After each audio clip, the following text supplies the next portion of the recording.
2024년이 시작되고 특강 형식으로 필요한 이야기를 좀 나눌 필요가 있겠다 싶어서 좀 몇 가지 이야기를 하고 있습니다. 첫 번째는 교회에 대한 이야기를 했고, 두 번째는 그 교회의 공동체로서 함께 부름받은 성도와 직분자에 대한 이야기를 했습니다. 세 번째가 그 교회와 그 직분자 성도가 어떤 방향으로 가야 되느냐는 거죠. 무엇이 하나님의 뜻이고 무엇이 하나님의 일인지를 알고 우리 이 길을 걸어가야 된다는 것이죠. 여러분에게 하나님이 주신 은혜가 꼭 있기를 바라고요. 하나님께서 여러분들이 전달하시고자 하는 것들이 여러분들에게 꼭 전달되는 은혜가 있게 되기를 바랍니다. 자, 일을 하기 이전에 일을 해야 되는 그 일꾼, 우리 성도가 누구인지를 정확하게 아는 것부터 그 일은 시작이 됩니다. 그래서 바울은 뭐라고 표현하냐면 고린도전서 4장 1절에 우리가 그리스도의 일꾼이고 하나님의 비밀을 맡은 자다라고 합니다. 첫 번째 여러분이 기억할 단어가 이 단어입니다. 성도가 또는 직분자가 반드시 가져야 할 생각, 하나님이 나를 어떤 모습으로 부르시냐는 거죠. 그리스도의 일꾼이고, 그래서 그 그리스도의 일꾼은 하나님의 비밀을 맡은 자다라고 하는 것입니다. 자, 세 가지 이야기를 이 속에서 먼저 좀 하겠습니다. 첫 번째로는 일꾼이라고 하는 단어가 합성어예요. 아주 재밌게도 아주 밑바닥 또는 아래라고 하는 단어와 일꾼이라고 할 때 일꾼이 노예 상선에서 노를 젓는 그 노예 있죠. 노 젓기 위해서 데려와서 이렇게 갖다 놓은 그 사람을 보고 일꾼이라고 합니다. 그래서 합치면 제일 밑바닥에서 노 젓는 노예가 오늘 바울이 쓴 일꾼의 단어의 명칭이에요. 그러니까 우리가 어떤 마음으로 하나님을 섬겨야 되는지를 가르쳐주는 단어입니다. 굳이 바울은 이 단어를 성도에게 또 직분자에게 말하고 있는 거예요. 우리는 어떤 자세에 하나님이 나를 어떻게 보냐가 중요한 게 아니라 나는 하나님 앞에서 구원받은 자로서 어떤 마음의 중심과 자세여야 하는 거죠. 자세여야 하느냐는 거죠. 그게 뭐냐면 가장 낮은 자리에 아무도 알아주지 않는 그 밑바닥에서 노 젓는 노예의 심정과 자세로 하나님을 섬기는 게 우리여야 하는 것입니다. 그게 우리의 자세입니다. 그러니까 노 젓는 노예라고 할 때 자기의 생각과 자기의 가치관과 자기의 어떤 소망하는 바가 없어요. 있으면 벌써 죽었거나 그랬겠죠. 노 젓는 노예, 자기 생각이나 이게 없는 겁니다. 지시한 거 박자에 맞춰서 어떻게 하라, 그것만 열심히 하는 겁니다. 그게 일꾼의 자세고 우리가 반드시 배워야 되는, 교회를 다니고 하나님을 섬기면서 반드시 배워야 되는 우리의 자세입니다. 그래서 직분자가 가장 중요한 것은, 교회 다니는 성도가 하나님을 섬김에 있어서 가장 중요한 건 뭐냐면 일을 열심히 하는 게 아니라 하나님과 나와의 관계를 정확하게 인식하는 겁니다. 내가 누군지를 정확하게 아는 거죠. 나와의 관계, 그게 신앙생활의 많은 부분을 차지합니다. 내가 하고 싶은 일을 하려고 교회를 다니는 게 아닙니다. 하나님께서 우리에게 필요한 것 때문에 우리를 불러주셨고, 그래서 우리를 일꾼으로 삼아주신 것이죠. 내가 하고 싶은 게 아니라 하나님이 나에게 시킬 일이 있어서 우리가 부름을 받은 것입니다. 이게 우리가 가져야 될 아주 중요한 생각이고 개념입니다. 만약에 명령대로 노예가 노젓지 않는다, 너무 피곤하다 하면서 노 집어 던지고 쉬고 있다, 내지는 혼자 노래 부르고 앉아있다, 이러면 어떻게 되겠습니까? 일꾼이 가져야 될, 하나님을 섬기면서 가져야 될 자세. 두 번째, 일꾼은 하나님 뭐라고 표현했냐면 하나님의 비밀을 맡은 자다라고 했죠. 비밀을 맡은 자. 이 맡은 자라고 하는 건 이제 청지기를 의미하는 거죠. 어떤 걸 관리하는 자. 여기에서 이제 집사라는 단어하고 같이 연결되는 거예요. 우리가 어떤 뭘 맡은 거죠. 뭘 맡았냐면 하나님의 비밀을 맡았습니다. 하나님의 비밀은 당연히 그리스도입니다. 왜 그리스도가 하나님의 비밀이냐라고 할 때 실제로는 비밀이 아니에요. 하나님께서 처음부터 메시아 그리스도를 약속하셨고, 성경은 그리스도에 관한 이야기만 하는 책이라고 우리는 배우고 그렇게 알고 있습니다. 그리스도를 계속 가르치고 있지만 배운다고 알지 못하더라는 거죠. 그렇죠? 성경을 배운다고 해서 하나님의 비밀인 그리스도를 붙잡지 않더라는 거죠. 아무것도 아닌 것처럼 취급하는 사람도 많더라는 거죠. 그래서 비밀이라서 비밀이 아니라 대부분은 그리스도를 붙잡지 않더라는 거죠. 율법을 붙잡고 다른 걸 붙잡고 살지, 자기에게 육신적 이익이 필요해서 하나님이라고 부르는 것이지, 부르고 찾는 것이지, 진짜로 하나님이 말해주고 싶은 그리스도에 대해서 그닥 그렇게 관심이 있지 않더라는 거죠. 그래서 아는 사람만 알더라는 거죠. 그게 비밀인 거죠. 알아듣는 사람만 알아듣는 거죠. 많은 사람들이 교회 안에서 예수 그리스도는 기초라고 생각합니다. 기초가 아닌데, 하나님의 비밀인데 그들은 기초라고 생각해요. 그래서 비밀인 거예요. 수없이 들었지만 자기 영혼을 움직이지 못하고 내 인생을 움직이게 하지 못해요. 저는 나름 어떤 상처받은 사람들을 좀 이렇게 대해보고 메시지를 해본 적이 있습니다. 근데 참 잘 안 바뀌는구나라는 걸 많이 느꼈어요. 왜냐하면 이 사람이 영혼 속에 뭔가 딱 들어가 버렸어요. 상처가 딱 들어가니까 그 다음부터 그 상처가 자기 인생을 끌고 가요. 그래서 이게 복음이 저렇게 딱 박히면, 저렇게 딱 이게 뭐랄까 새겨진다면 저 사람 인생은 복음에 의해서 완전히 이게 이끌려 가겠구나라는 생각을 그때 제가 해봤더랬어요. 여러분들 영혼 속에 뭐가 딱 박혀있냐?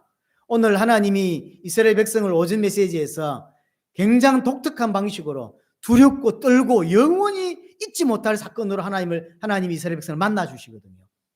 그 첫 번째 이유가 뭐냐면 영원히 기억하라는 거죠. 10가지 재앙을 내려도 잊어버리고, 홍해 사건을 건너도 잊어버리고, 마라에서 그 엄청난 사건을 줘도 잊어버리고, 르비딤에서 어마어마한 물을 줘도 잊어버려요. 그래서 영원히 잊지 않게 하기 위해서 엄청난 내리에 딱 꽂힐 수 있도록 하나님이 당신을 처음으로 나타내 보이신 거거든요. 인간은 우리에게 딱 이게 복음이 딱 들어오면 그것이 나를 이끌어가는 인생, 그렇게 되어야 되거든요. 근데 복음이 아니라 다른 것이 내 인생을 끌어간다는 걸 참 많이 봤습니다. 누가 뭐래도 여러분들이 교회에 앉아서 복음을 들어도 복음 여러분들 영혼 속에 딱 이렇게 안 꽂히면 복음에 의해서 여러분 인생이 살아가지 않습니다. 여러분들에게 딱 꽂힌 게 있어요. 살면서 그것이 나를 끌어간다니까요. 상처로 인생을 허비하는 사람을 봤고요. 어떤 여러 가지 생각이 잡혀가지고 아무것도 아닌 생각이 잡혀서 일생을 그냥 허비하는 사람도 봤어요. 너무 안타깝게도. 그게 사단의 또 전략이기도 하고요. 여하튼 하나님이 비밀인 그리스도를 맡은 자가 우리입니다. 그래서 반드시 우리는 그 하나님의 비밀인 그리스도를 정확하게 알고 가는 것이 굉장히 중요합니다. 그래서 일꾼의 또는 성도의 가장 중요한 부분이 뭐냐라고 할 때 그리스도의 복음을 정확하게 아는 거예요. 거기서부터 시작됩니다. 내가 복음으로 세워지지 않으면 그 어떤 것도 할 수 없습니다. 우리가 생각할 때 하나님의 엄청난 어떤 역사, 그것도 소문이고 그냥 내 귀에 들리는 것이지 내 일은 안 돼요. 왜냐하면 내가 복음으로 세워져야만 그때부터 하나님이 나를 통해서 하는 여러 가지 일들이 전부 다 하나님 원하시는 일이 되는 것이지, 내가 첫 번째 복음으로 세워지는 거 중요한 것이고, 또 그 복음과 앞으로 하나님이 하실 그 일과 직접 연결이 됩니다. 직결돼요. 내가 복음을 이해하지 못하면 절대로 뭘 할 수가 없어요. 그래서 하나님께서 나에게 시킬 일이 있어서 불렀고 그 시킬 일은 반드시 그리스도와 직결이 된다는 사실을, 그러려면 나는 반드시 복음의 중요한 어떤 복음으로 세워지는 것, 복음을 알아가는 것이 너무나 중요합니다. 자, 세 번째로 하나님께서 우리를 불러서 우리는 일꾼이 되었고 하나님 불러서 성도가 되었습니다. 자, 그렇다면 왜 불렀냐라고 할 때 하나님의 일을 하게 하려고 불렀어요. 목적이 있다는 거죠. 목적이 하나님 일을 하게 하려고 불렀는데, 이 일은 하나님 나를 통해서 그 일을 했다고 해서 내가 칭찬을 받아야 되거나 그럴 일은 아니라는 거죠. 무슨 말이냐면 당연히 해야 될 일을 한 거예요. 왜냐하면 그 일 때문에 부름을 받았거든요. 노예가 노를 저었다고 해서 선주가 와서 칭찬하거나 보상을 해주거나 하지 않습니다. 당연히 노젓기 하려고 불렀지 칭찬해 주려고 하는 게 아니죠. 우리가 하나님 일을 하고 감사하는 마음이 먼저이지, 이만하면 칭찬받아야 돼. 이만하면 사람들이 안 알아주면 섭하고, 그게 벌써 출발이 잘못됐기 때문이에요. 섭할 이유가 전혀 없고 하나님께 칭찬받을 일이 전혀 없는 거예요, 사실은. 왜냐하면 그것 때문에 부름을 받았기 때문이죠. 여러분들이 사놓은 냉장고나 이런 것들이 잘 돌아간다고 해서 냉장고를 칭찬하고 하지 않습니다. 잘 돌아가지 당연히. 그런 거죠. 우리가 그렇게 부름을 받은 거예요. 그래서 고린도전서 9장 16절에 보면 바울이 이렇게 표현합니다. 내가 복음을 전할지라도 자랑할 것이 없으면 내가 부득불할 일이라. 부득불할 일이에요. 세계복음을 해서 엄청 뛰었는데 그게 당연한 일이다. 부득불한 일이다. 만일 복음을 전하지 아니하면 내게 화가 있을 것이다 라고 바울은 깨닫고 있죠. 바울은 정말로 그 어떤 사람보다, 어떤 사도보다 열심히 일했고 열매도 많이 맺었습니다. 하지만 자랑할 내용이 없다라는 거예요.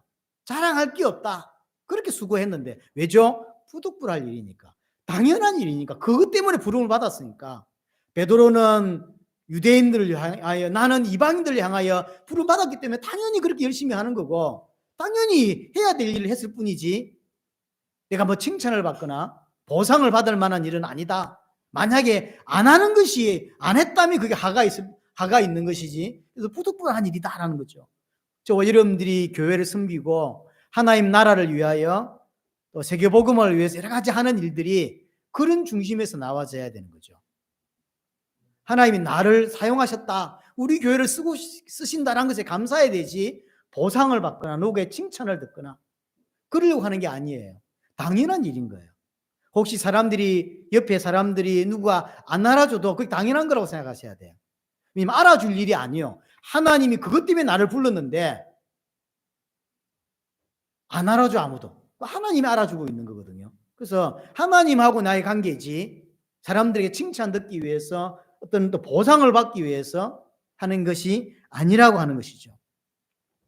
자랑할 내용이 아니라는 것이죠. 그래서 바울이 복음을 전하는 일이나 노예가 노젓는 일이 같은 거다라고 바울은 지금 이야기를 하는 것입니다. 만약에 노예가 피곤하다고 노 안 젓고 그러면 당연히 하가 있겠죠.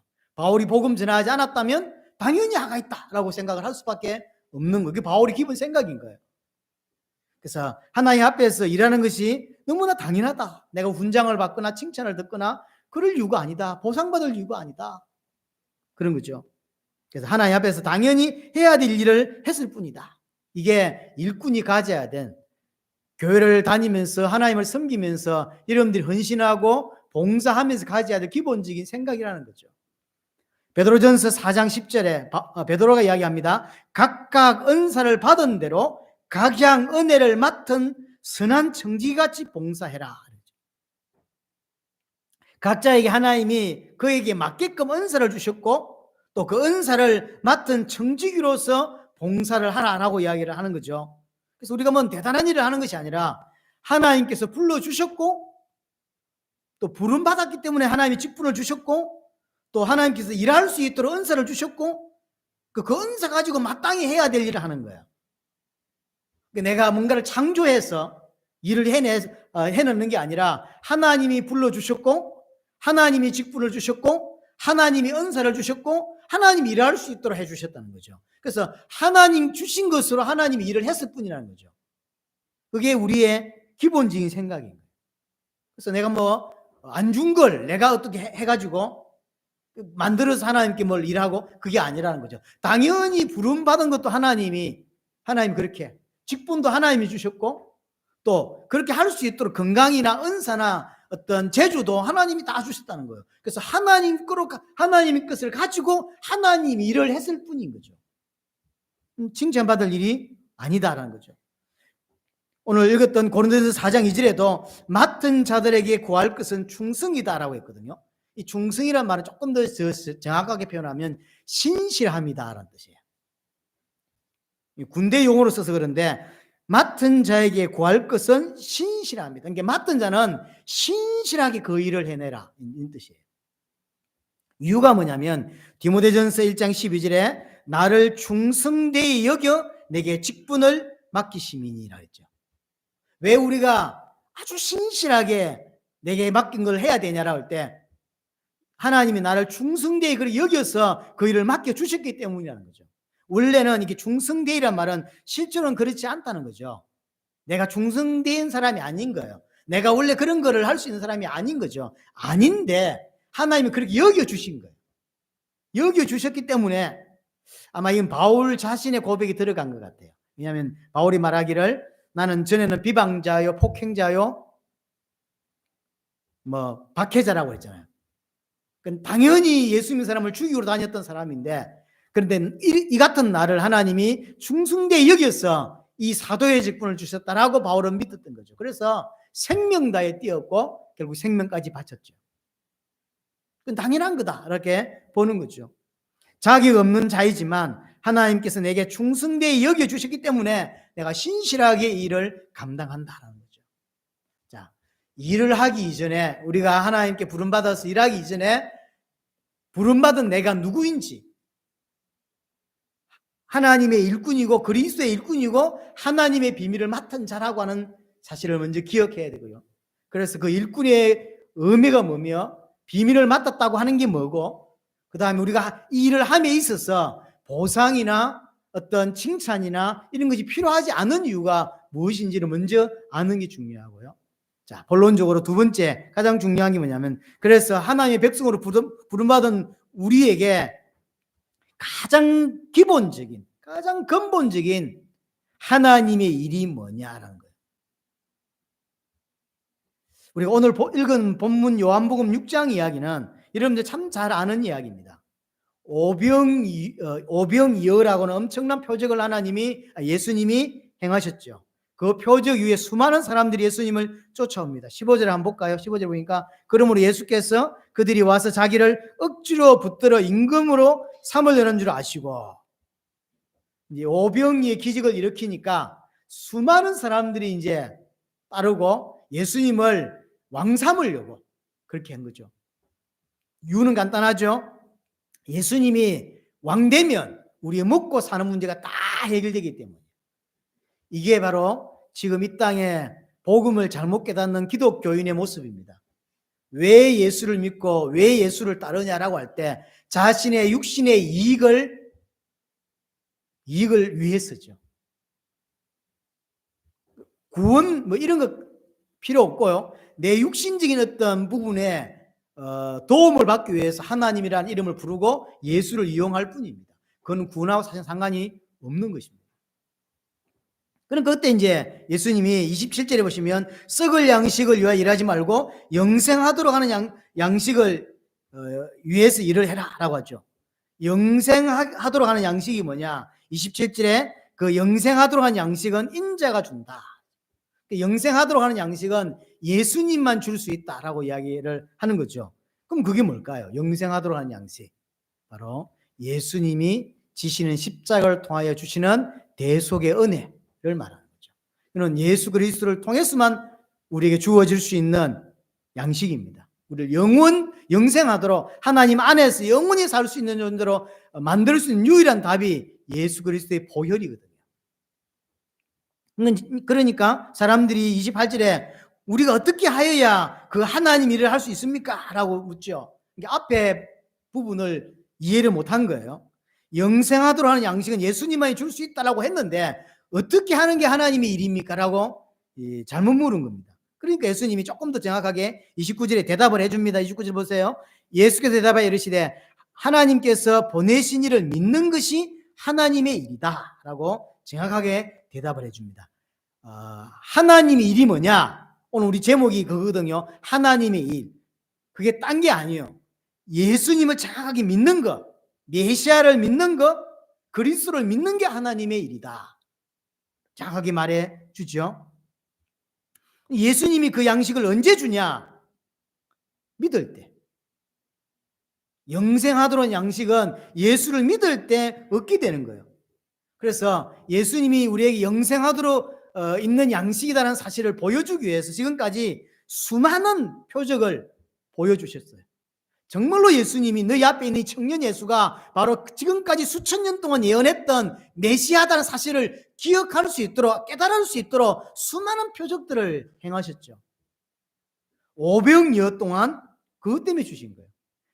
먹고 배부르라고, 먹고 살면서 먹고 배부르라고 주신 게 500여 기적이 아니에요.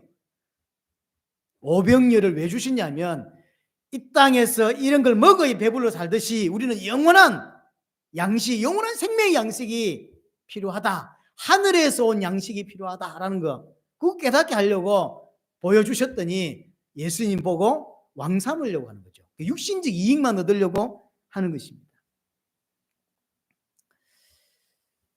우리는 자, 그래서 500여 사건을 통해서 두 가지를 마음에 담아야 되는데요. 예수님을 자꾸 믿는 게 하나님의 일이라고 했잖아요. 이게 첫 번째입니다. 그래서 성도가 하나님을 섬기기 위해서 가장 중요하고 최우선적인 게 되어야 되는 게 뭐냐면 예수님을 그리스도로 정확하게 믿는 거예요. 그 어떤 일보다 중요한 이 부분입니다. 어떤 면에서 딴 일은 중요하지 않습니다. 믿지 않는데, 정확하게 믿지 않는데 일이 뭐가 중요해요? 그렇잖아요. 아니, 예수님을 정확히 믿지 않는데 헌금이 뭐가 중요하고, 예수를 믿지 않는데 뭔 신방이 중요합니까? 그렇죠? 그래서 교회 와서 가장 중요하게 해야 될 게 뭐냐면 믿는 거예요. 믿는 거. 믿게 하려고 수없이 예수님은 표적을 보여주셨는데 대부분의 사람들은 그걸 다르게 자꾸 보는 거죠. 그래서 믿는 게 하나님의 일입니다. 믿는 게 39절 40절에도 그 이야기를 하잖아요. 나를 보내신 이의 뜻은 아들을 보고 믿는 게 그게 아버지의 뜻이라고 분명히 이야기합니다. 그래서 올바르게 믿으면 그 믿는 자에게 합당한 당연한 삶이 나오는 거예요. 그래서 삶 따로 믿음 따로가 아니에요. 올바르게 믿으면 삶은 그 믿음에서 나오는 거죠. 신앙생활을 그렇게 설명했잖아요. 신앙 가진 자의 당연한 삶, 그게 신앙생활이거든요. 그러면 문제는 삶이 아니라 신앙인 거예요. 신앙이 올바르면, 믿음이 올바르면 삶은 나오는 거죠. 중요한 건 이걸 이원화시키거나 이거는 되는데 삶은 안 된다, 이런 이상한 논리들이 있다고. 잘못된 거예요. 믿음은 참 좋은데 삶이 엉망이다, 이 말이 되는 말인가요? 아니죠. 그 말은 올바르게 믿지 않는다는 이야기예요. 성경에 나와 있는 성도의 삶이 왜 안 나오냐? 자기를 죽이고 자기 십자가를 지고 이런 삶이 왜 안 나오냐? 예수님 마치 십자가 지셨던 것처럼 우리 또한 십자가 지는 삶을 살아야 되는데 왜 그 삶이 안 나오냐? 안 믿으니까. 그래서 삶을 이야기하면서 결과적으로는 믿음을 이야기하는 것이고, 믿음이 진짜 믿어지면 당연히 삶은 나오는 것인 거예요. 그렇겠죠? 그래서 믿는 자에게 하나님은 그 믿음에 합당한 삶의 열매를 요구하시는 거죠. 아담에게 엄청난 축복을 부여하시고 아담에게 언약을 맺으시면서 네가 진짜 믿는다면 그 믿는 만큼의 행위를 요구하시는 거죠. 그게 뭐냐면 순종이었어요. 하지만 아담은 그런 믿음이 없다는 것을, 죄 짓는 것을 보여준 거거든요. 아담이 그 수준에서 죄가 없는 자임에도 불구하고 왜 천국 갈 수 없는 자이냐면 믿음이 없기 때문이에요. 그걸 우리에게 보여주는 거예요. 여러분들이 구원받고도 여전히 믿음 없는 자로 마치 하나님을 영광된 모습으로 만나는 게 아니라 두렵고 떨림으로 만날 수밖에 없는 신의 산의 모습, 그게 지금 현재 이스라엘의 모습이었다고요. 여러분들의 모습은 하나님을 영광된 모습으로 만날 수 있냐? 하나님 만났을 때 감격하고 환희하고 영광되고 이렇게 만날 수 있냐? 아니면 두렵고 떨림으로 하나님이 심판의 하나님으로만 이해되는, 같은 이야기죠. 그래서 믿는 게 제일 중요하고, 믿으면 그에 따라 삶이 당연히 나올 수밖에 없다. 진짜 예수를 믿으면 내가 감당할 일이 보여지니까 그 일이 내 삶 속에서 따라서 감당하게 되는 거예요. 왜 그게 안 보이고 그게 하기 싫으냐면 이게 없기 때문인 거죠. 이게 있으면 당연히 그게 보이고요. 보이고 그걸 내 삶에서 그걸 감당해 내는 것이죠. 왜 그럴까요? 왜 감당해 낼까요? 누가 시킨 것도 아닌데. 그렇게 부름받았기 때문이죠. 누가 바울 보고 해외 안 가면 죽인다 그랬습니까? 가지 말라는 사람이 더 많았어요. 그게 예언한 성령이 예언한 사람들이 나와가지고 저기 가면 큰 비난과 엄청난 박해가 있을 거기 때문에 가지 말라 그러죠. 근데 바울은 내가 안다. 내가 가면 고난 받는 줄 안다. 하지만 난 가야 된다. 왜 가야 될까요? 그것 때문에 부름 받았거든. 근데 죽는 줄 알면서 바울 가잖아요. 왜냐면 그게 자기 일이니까.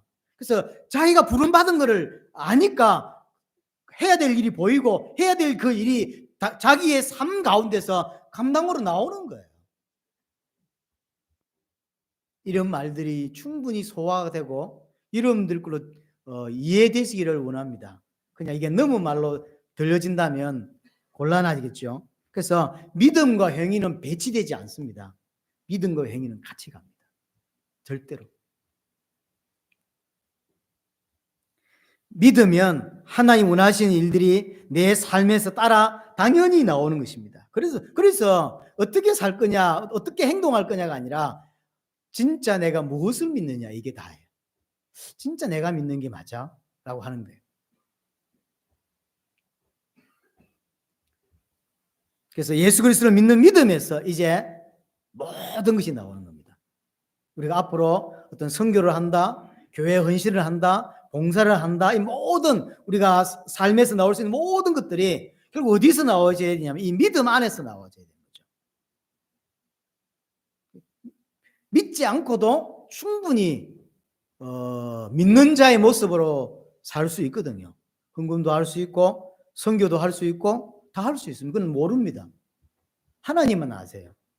그래서 중요한 건 뭐냐면 정말로 예수 그리스도를 믿음 안에서 모든 것이 나와줘야 된다는 거죠. 하나님은 여러분들은 어떻게 볼지 모르지만 하나님은 여러분들이 그 헌신하고 수고하고 이런 것들이 어디에서 나오는 헌신인지를 궁금해하는 거예요. 그걸 알고 계시고요. 이게 안 믿는데 하는 것인지 아니면 믿기 때문에 하는 것인지 하나님은 그걸 보시는 거예요. 그게 더 중요해요. 하나님. 여러분들이 지금 조금 덜 죄짓는 게 중요한 게 아니라 내 중심에서 내 마음에서 내 믿음에서 무엇을 믿고 있고 그래서 그래서 어떤 행동이 나온 이게 하나님 보시는 거거든요. 어떤 행동을 했다는 게 중요한 게 아니라 왜 그 행동을 그 헌신을 했냔 말이에요. 하나님은 그걸 더 중요하게 보시는 것입니다. 그게 믿음에서 나와야 된다는 거죠. 로마서 14장 23절에 보면 믿음을 따라하지 않는 것은 다 죄다라고 표현했어요. 바울이. 이는 어디서 나온 표현이냐면 음식 문제 때문에 나온 이야기예요. 이제 로마 교회 안에 이야기였던 가 봐요. 교회 안에 믿음이 연약한 사람과 좀 믿음이 있는 사람이 섞여서 신앙생활을 합니다. 그러다 보니까 연약한 사람은 구원받고 아직 연약해. 그러니까 옛날 유대 전통이나 자기들 문화에 있던 일가지를 아직 다 버리지 못한 것들이 있습니다. 그게 대표적으로 오늘 본문에 나온 게 뭐냐면 돼지고기 먹는 거거든요. 유대인들은 돼지고기 안 먹습니다. 여러분들은 신앙이 별로 없어도 돼지고기 잘 먹잖아요. 그거는 유대인이 아니기 때문이에요.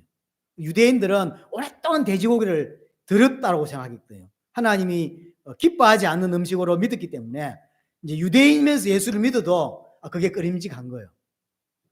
그럴 수 있잖아요. 왜냐하면 그게 수십 년 그렇게 살았기 때문에 예수 믿어도 돼지고기를 먹는다는 것이 굉장히 찝찝한 거예요. 근데 어떤 사람은 장성했어. 그래서 고기를 잘 먹어. 아무 상관이 없이 잘 먹어. 자유함이 좀 있는 거죠. 그러다 보니까 교회 안에 뭐가 생기냐면 분란이 생기고 분쟁이 생겼어요. 싸움이 벌어진 거죠. 한쪽은 야, 교회 다니기 몇 년이지 아직 그거밖에 안 돼? 돼지고기 못 먹는 거야? 이렇게 이제 정죄를 하게 됐고요. 비난을 하는 거죠.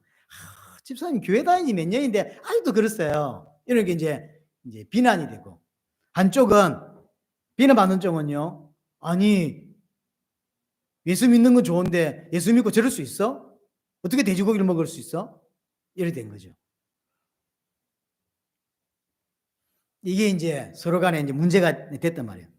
진짜 복음이 있었다면, 정말로 복음을 이해했다면 어떤 행동이 나와서 되냐면요. 먹는 자는 먹지 않는 자를 보고 함부로 판단하거나, 그러지 않았겠죠. 아직 연약한 분이시구나. 아직 믿음이 이 고기를 먹는 데까지는 아직 자라지 못했구나라고 배려했겠죠. 이해했겠죠.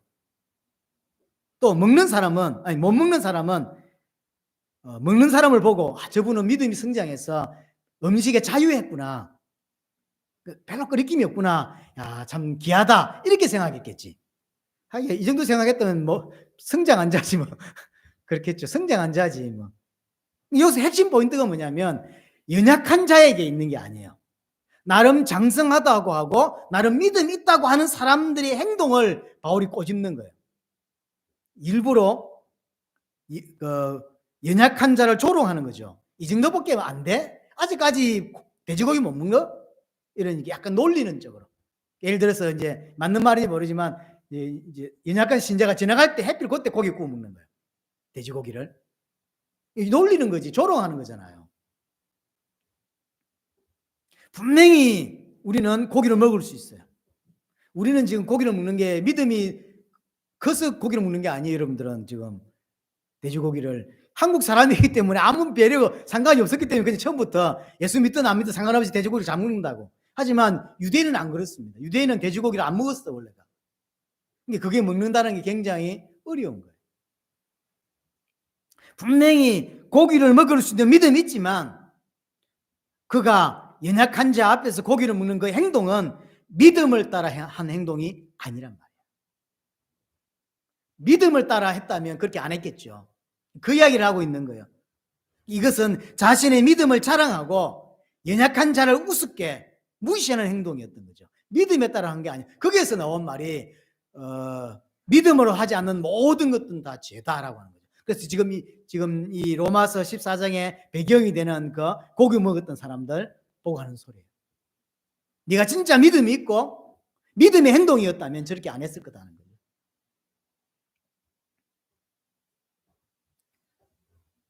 그래서 그들의 행동은 그리스도를 믿는 믿음에서 나온 행동이 아닌 거죠. 어떤 행동이죠? 자기의 의의를 드러내는 행동이죠. 내가 이만큼 믿음이 있어. 아직 믿음 약하지. 난 이 정도 돼. 라는 걸 드러내기 위해 자기의 의의를 드러내기 위한 행동이에요. 그 믿음이 아닌 거죠. 그건 죄라고 하는 거죠. 그래서 성도는 항상 내 자신을 돌아보고 점검할 필요가 있습니다. 내가 지금 어떤 상태이고 정말로 예수 그리스도를 믿는 믿음에서 나온 것인지 아닌지를 여러분 점검하셔야 돼요. 그리고 아까도 말했지만 나는 노전론 노예라는 사실을 항상 인식하셔야 돼요. 내가 누군지를 늘 여러분들이 인식하셔야 돼요. 자, 두 번째로 믿음으로 하는 이 하나님의 일은 결국 하나님이 나를 통해서 하시는 하나님의 일이라고 하는 사실. 이게 필수적인 생각입니다. 개념이에요. 그러니까 분명히 하나님은 나를 통해서 어떤 일을 하세요. 내가 한 일이 아니에요. 하나님이 하셨다라고 하는 것이 그냥 겸손이 아니라 기본 개념입니다. 그래서 신앙생활의 주체는 내가 아니라 하나님이어야 돼요. 이게 종교와 신앙의 차이점이에요. 종교는 항상 내가 뭘 했냐는 거예요. 내가 이만큼 지켰어. 내가 율법을 지켰어. 내가 이만큼 기도했어. 라고 하는 거죠. 그게 종교예요. 신앙은 하나님이 은혜를 주셔야 된다라고 하는 게 신앙이거든요. 그렇죠. 내 행동이 중요하지 않아. 하나님 은혜를 주셔야 돼라고 하는 게 기본 생각이라고. 이게 차이가 나는 거예요. 그래서 신앙의 주체가 누구냐는 거예요. 그래서 믿음으로 일을 한다고 할 때 아까 말했던 어떤 선교를 한다, 교회 봉사를 한다, 어떤 사역을 한다라고 하는 교회에서 할 수 있는 모든 어떤 일들, 믿음으로 일을 한다고 할 때 내가 한 것이 아니고 하나님이 내 안에서 일하신 것이다라는 사실. 이게 중요합니다. 하나님이 나를 통해서 하나님이 일을 하셨다는 거죠. 그게 개념이고 그게 올바른 생각입니다. 때문에 아까도 이야기 드렸지만 때문에 내가 한 일에 대하여 보상을 바랄 필요가 없는 거예요. 이게 중요한 부분입니다. 사도행전 1장 8절에 오직 성령이 너에게 임하시면 땅 끝까지 정인이 될 것이다 라고 했죠. 이 말은 성령이 임해야만 땅 끝까지 정인이 될 수 있다는 이야기예요. 우리 스스로 뭔가 할 수 없다는 이야기예요. 성령이 임할 거고 임하면 일을 하게 될 거예요. 그건 내가 한 게 아니라 성령께서 하신 얘기죠. 바울이 한 사역이 바울이 한 게 아니라 부득불한 일이었고, 조금 더 정확히 말하면 성령께서 이끌어서 하게 한 사역인 거죠. 갈라디아서 5장 16절에서 성령을 따라 행하라 그러죠. 성령을 따라가는 거. 성령께서 하신 일이지 내가 한 일이 아니라는 거죠. 다 하나님이 하시는데 우리를 통해서 하시죠. 그럼 한 가지 질문. 왜 그러면 하나님이 하시는데 왜 우리를 통해 할까요? 하나님은 우리를 동력자로 보시기 때문에. 이 말은 신인 협력했다는 이야기는 아닙니다. 내가 어느 정도 하고 한 30% 하고 하나님이 70% 해서 완전한 구원 사역을 이룬다, 이 말이 아니에요.